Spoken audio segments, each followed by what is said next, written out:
This is Mag212 and this is my overview on my Stryfire 2.0.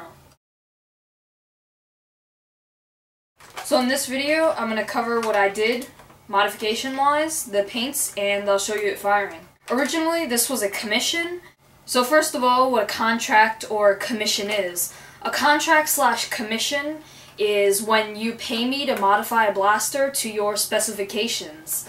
So it's basically a custom Nerf gun that you pay for and I just send it to you. The guy kind of bailed. I thought he was gonna pay. He seemed really into the commission, and then I asked him if he was still on board and he just never wrote back. But since I had all the materials to start with, I figured I'd build it because it sounded pretty cool. So what this is a Stryfire. I made a Stryfire in the past. It's basically when you combine a Stryfe and a Crossfire from the Zombie Strike line. What's special about this is the integration of the Magnus underneath. I didn't actually expect it to work out this well, but I cut a slot in the bottom of the Crossfire, and as you can see by this orange part, this is usually the front where the darts go in, and there are only 3.5 holes visible. That's because I had to modify it. I cut off the bottom a little bit and cut a slot into it so I could stick the tack rail of the Magnus up underneath. And what I painted red right here is epoxy putty, and it's also bound at the handle, which I mounted underneath.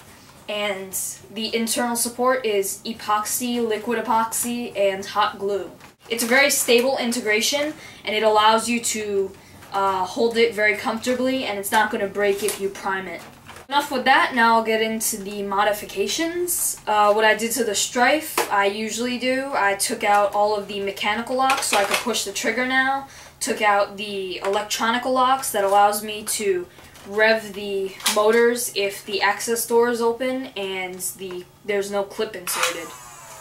Other than that, I took off the thermistors on the motor, which allows me to run 4 truss fires. I'm using lithium-ion batteries, which as opposed to standard alkaline batteries is 4.0 volts. So that's more than doubling the stock voltage and makes it insanely loud. That's all the internal modifications to the Stryfe. I did cut off the front slightly, and that's just so that I could put the Crossfire on.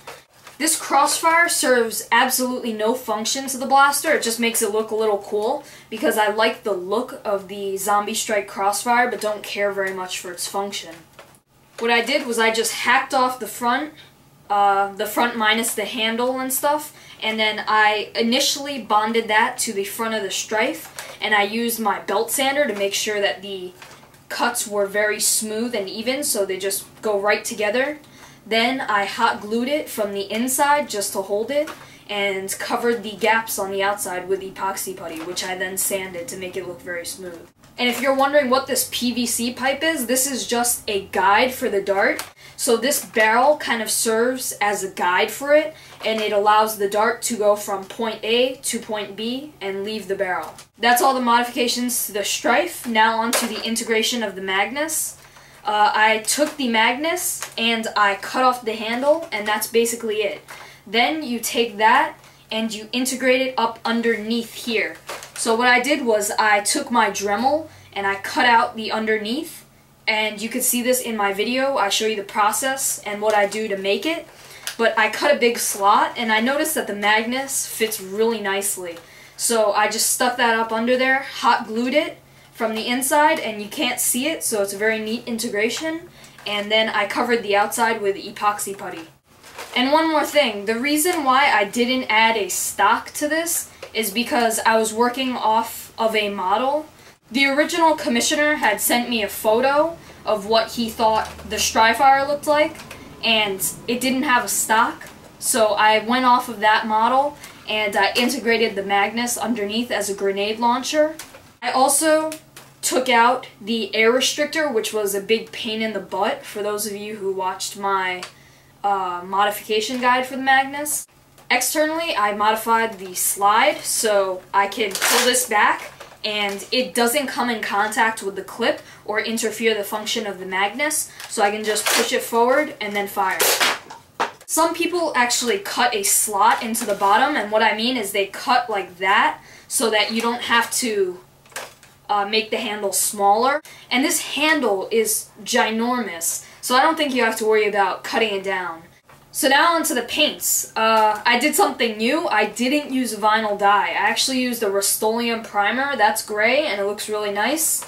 It does take a little longer to dry than vinyl dye, but it's very smooth and not much wear on the moving parts. After the base coat, I did some pretty intensive detailing with red and black. The red is Evil Sunz Scarlet by Citadel, and the black is Abaddon Black by Citadel. After that, I decided to just tone everything down with a dry brushing of Runefang Steel by Citadel, and then topped it off with a Rustoleum matte clear coat.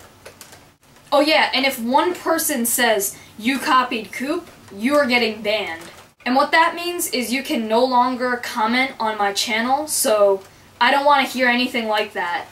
I have no problem with Coop. He's a great modder, but if anyone says I copied him, you will no longer have the privilege of commenting on my videos. So that's everything I have to say about this gun, so now I'll show you a firing demo of it.